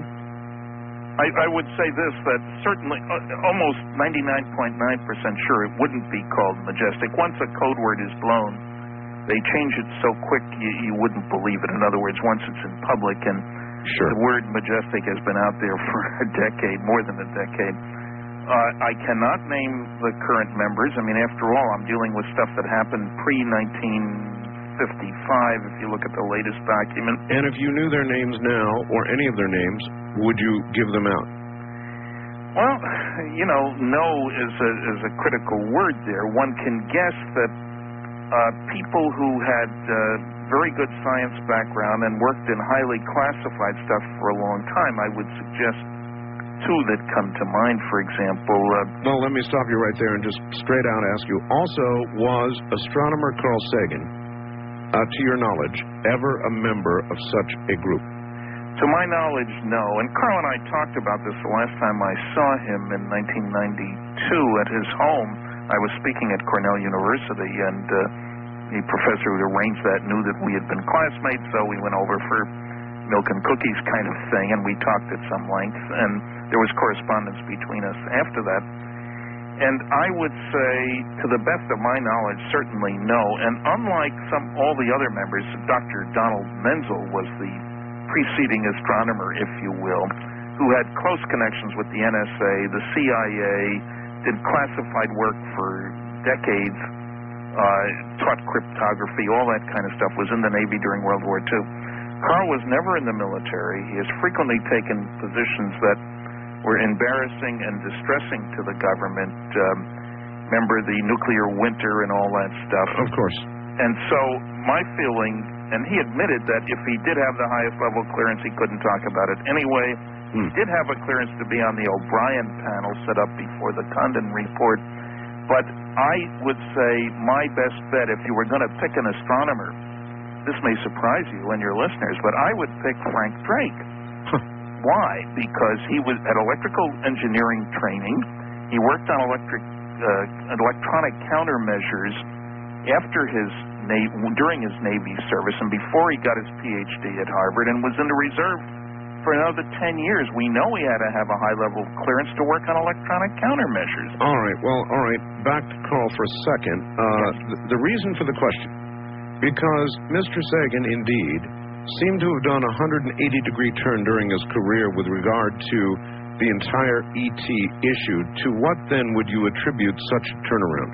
I don't think there was a turnaround. He's always maintained that there's life out there, that some of it's more advanced than we are. In his very early days in the 60s, he suggested there might have been a visit here during Sumerian times, once every 10,000 years. He's always been pro-ET and anti-UFO. As a matter of fact, there's a chapter in Top Secret Magic when I deal with some of the inconsistencies in his comments, the unscientificness, if I can create a word, in his last book, Demon Haunted World, where he attacks UFOs, but never by referencing data. His major source of information seemed to be articles in the Weekly World News, of all things. Doesn't reference the very conference proceedings that he participated in one case edited. I would say he was trying to show that he was being rational and defending the radio astronomy stuff. SETI, S-E-T-I, I call it silly effort to investigate. The cult of SETI. And I go into that in the book to some extent. The cult of SETI? Well, what is a cult? It's got charismatic leadership, a strong dogma, a strong resistance to outside ideas, and a strong notion of its own importance, if that doesn't describe SETI, and no evidence. That's the worst part. All right. Look, if I don't go to the phones, I'm going to be in trouble. Right. So the ever-persistent voice from Arizona, I think, you're on the air with Stanton Friedman. Good evening. Good evening. This is Fritz from Phoenix, of course. I knew I guessed that one right. You sure did. Hi, Stanton. Hi, Fritz.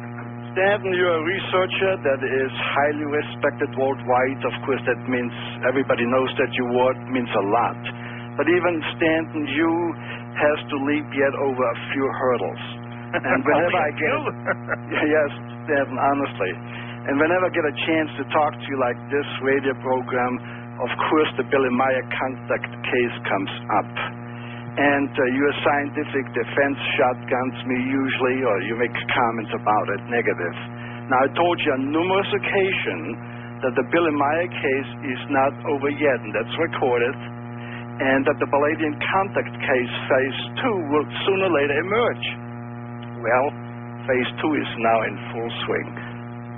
That's known as the Miami contact case. Now, Stanton, are you a scientist enough to face that?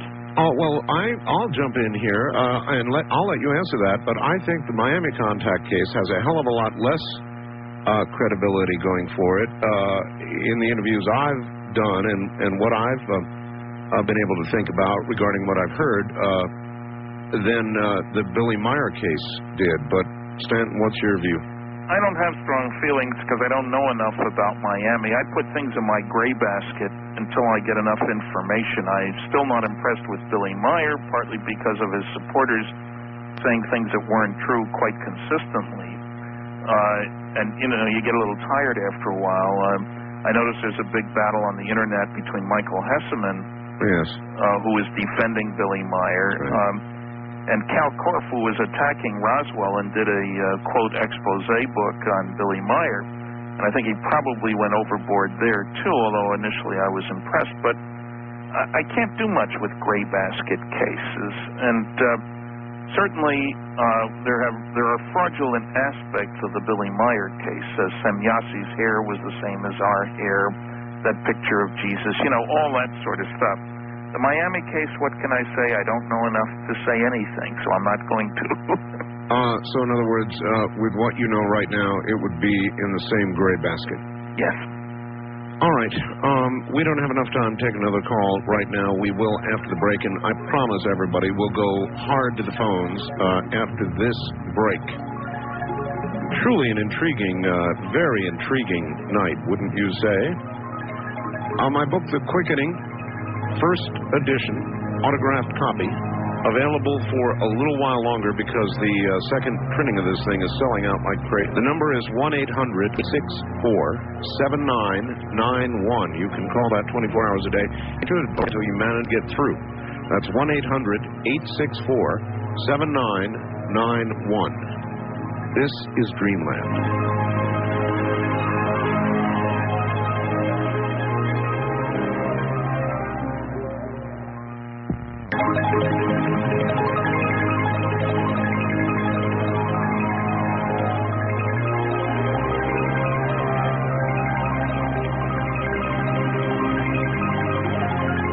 Kingdom of Nine. You're hearing Dreamland with Art Bell. To participate in the program, call toll-free 1-800-618-8255. 1-800-618-8255. First-time callers, area code 702-727-1222. Or the wildcard line at 702-727-1295. This is the CBC Radio Network. We are the ones. Now, in my humble opinion, and I've been doing these programs now for years, this is one of the best. If you would like an archive of it, you can get a copy by calling 1-800-917-4278. That's 1-800-917-4278. Back to Stanton in New Brunswick, Canada in a moment. Are you rating America's trusted name in private hard assets? You don't have to be rich to own gold. Just smart. All right, Stanton, we don't have, much time left, and so I'm going to ask for some fast answers to a fast question here, and then we'll go to the phones. Do fictional programs like Dark Skies, The X-Files and such, Strange Universe, all of them, hinder or help UFO researchers like yourself in terms of the way people perceive your credibility? Mixed bag. I think sometimes they help because at least they make the media aware that people are interested. Although Dark Skies has been canceled, it dealt with Operation Majestic 12, which is what Top Secret Magic is about, so maybe it helped. I would like to add that I know things you don't know about Dark Skies, and though it may appear canceled, and that's all I can say. Okay, well, I've heard other stories, but that's another matter. I know the creator, and anyway, I can't say anymore. Then this, whose UFO research do you really admire, and are there any publications or TV or radio programs that are reliable as sources of UFO information? There are a lot of reliable sources. I even have a free list. And as a matter of fact, you've got this huge computer-savvy audience. Let me give a web page, whatever. Well, before you do that, let me tell my audience that right now, if you go to my website and you go down to the guest area, you will see Stanton Friedman's name there. And if you click on that, you will automatically be taken to Stanton's new website, and I highly recommend you do that. The link is up there right now, Stan. Oh, good. At www.artbell.com. So, having said that, give out your information.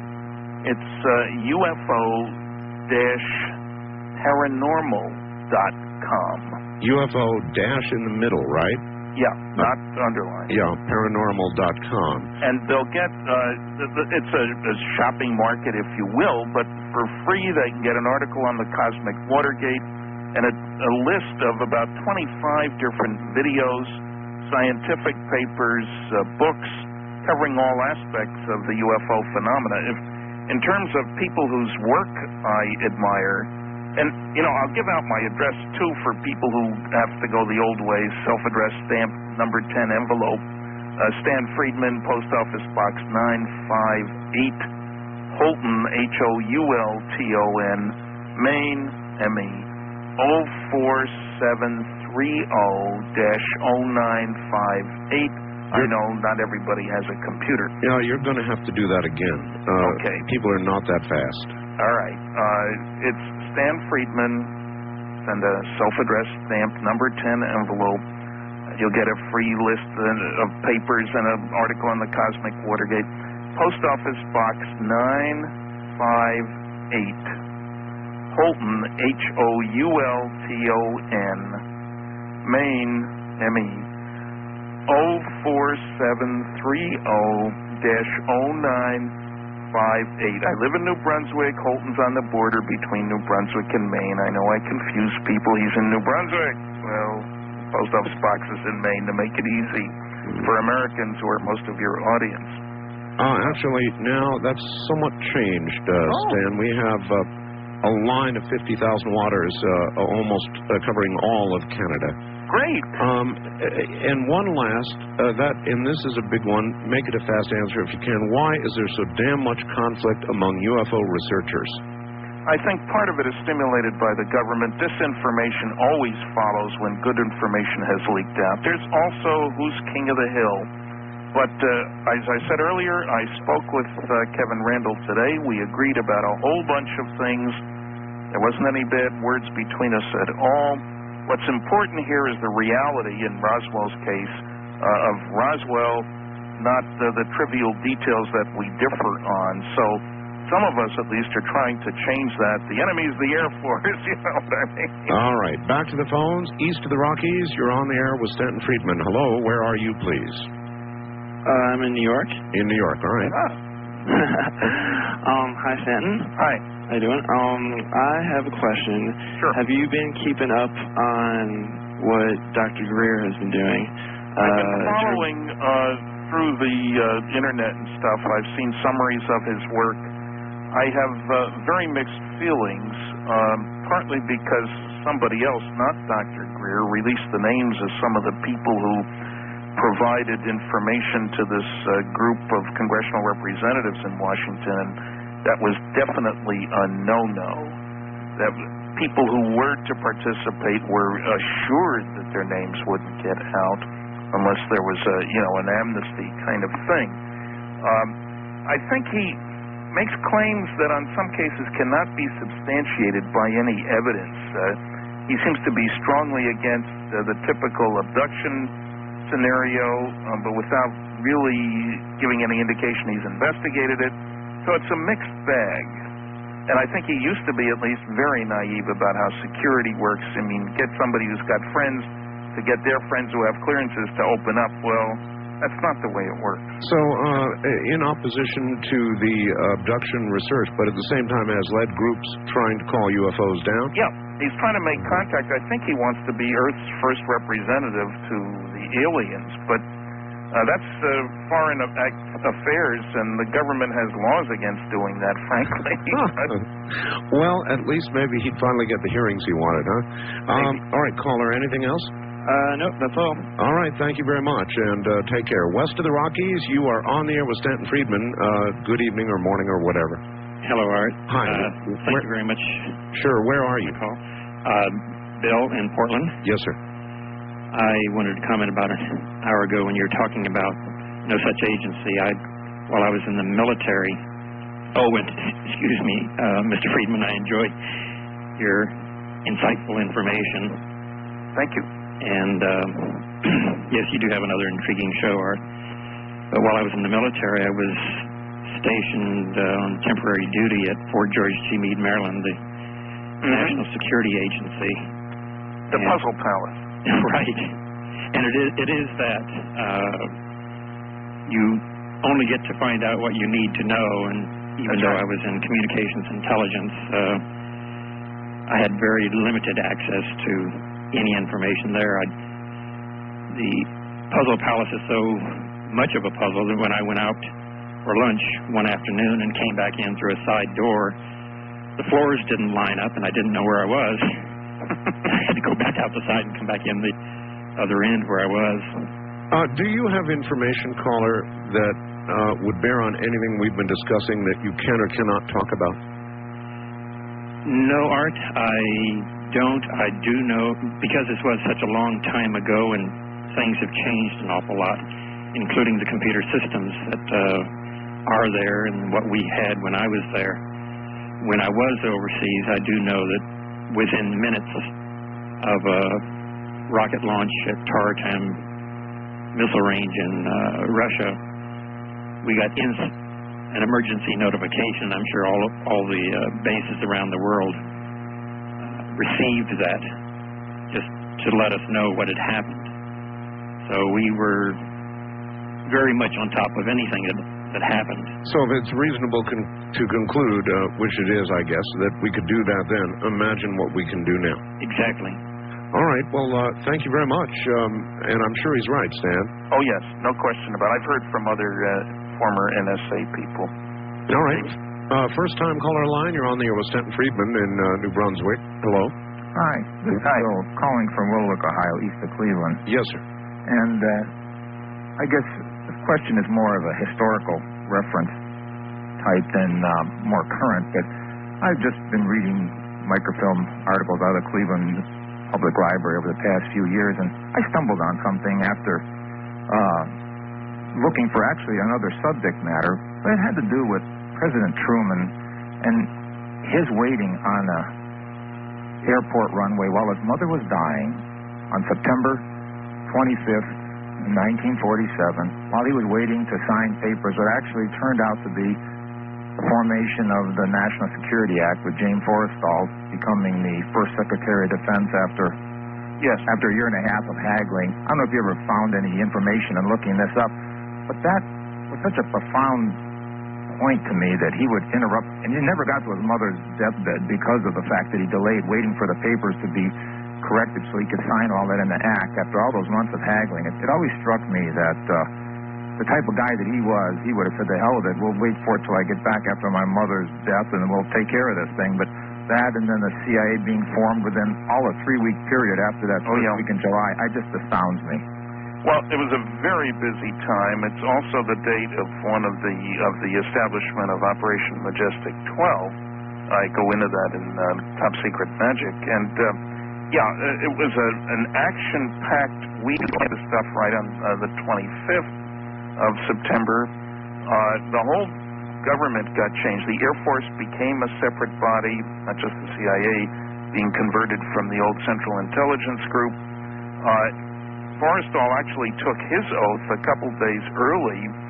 Truman had been off to Brazil at a big conference and came back by ship, the Missouri, as a matter of fact, and so he had a lot of catching up to do, and Forrestal took concern about what was going to happen in Italy, I think it was, the communists pushing down there and stuff. So the government was involved in several, I'll call them crises.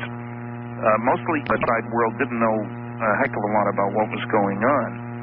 But certainly Forrestal's diary and other places indicate that there was a great deal of concern.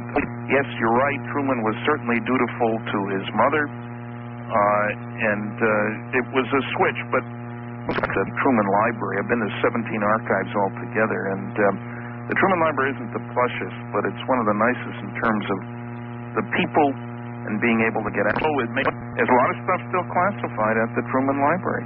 And he went out of office in 53. Yeah, there you are. Wildcard Line, you're on the air. Yes, sir. El Paso, Texas. All right. Just a mere 205 miles from Roswell. Indeed. And yes, and Lord and behold, we're getting a little rippling of 50th anniversary next month.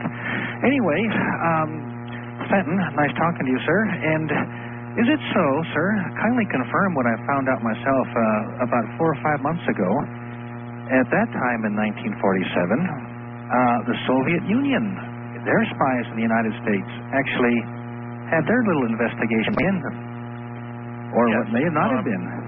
There was a geographer, actually, who has recited the story. It was printed in the Soviet Union, and he told it to a television newsman that Stalin asked Korolev and 2 other scientists. Korolev, I don't know how to pronounce it. I'm not, well, I am Russian 3 generations back, but was sort of the Werner von Braun of the Soviet Union. I mean, that's the kind of person we're talking about. He was asked to spend, under special circumstances, reviewing data about flying discs and to see whether it was a threat to the security of the Soviet Union. And he concluded that while they were real, there didn't seem to be any security threat to the Soviet Union. And when the geographer was asked, well, what was the information that was given to a whole staff of women that translate things and that sort of stuff, and supposedly it was special access. George didn't know it was spy material. Now, we know, indeed, Fuchs and other people were spies at Los Alamos. Some of the wreckage and perhaps a body or 2 went to Los Alamos. You got high-level security, high-talented people right there. That's what you'd use, in other words. Apparently knew more about Roswell than the American people did at the time it happened, which I find kind of hilarious. Figures. And I understand that we, the laymen out here, really found out about it, more so the archives, after the collapse of the Soviet Union in the mid-'80s. Well, the beginning of the research was 1978 when I first talked to Major Marcel, and the first book out, The Roswell Incident by Charles Berlitz and William L. Moore, came out in 1980, but it didn't cause a big splash. The media noise certainly has been much more recent. The TV movie Independence Day, and which only, I think somebody said it cleared $700 million bucks, gross $700 million all over the world. That's right. A lot of people saw it. You bet. So yeah, there was nothing between basically July 9th. The big story came out July 8th. It was in evening papers from Chicago West. The cover-up story came out the next morning. And until I got involved 31 years later, just by being in the right place at a television station, being referred to Major Marcel by somebody who'd known him, ham radio operators, if it hadn't been for that, there wouldn't be any big celebration next month, and we wouldn't be talking about this at all. All right, east of the Rockies, you're on the air with Stanton Friedman. Where are you calling from, please? I'm calling from Port View, Pennsylvania. Yes, sir. Yes, my name is Fred, and Art, I've talked to you last time when Joyce Riley was on. Yes. And we talked by the way, look for her to be on again next week. Oh, great. And I was the one that discussed nerve agents in Laos and Cambodia. Yes, sir. Sawdust. And I'd like to discuss with Stanton an item that happened to me. I've had 4 separate encounters. The last one being in '94. And I was a air traffic controller in Reno, Nevada. And I saw an object, and I'd had like 3 encounters before this, and then I've been visual or on radar. Actually, visual.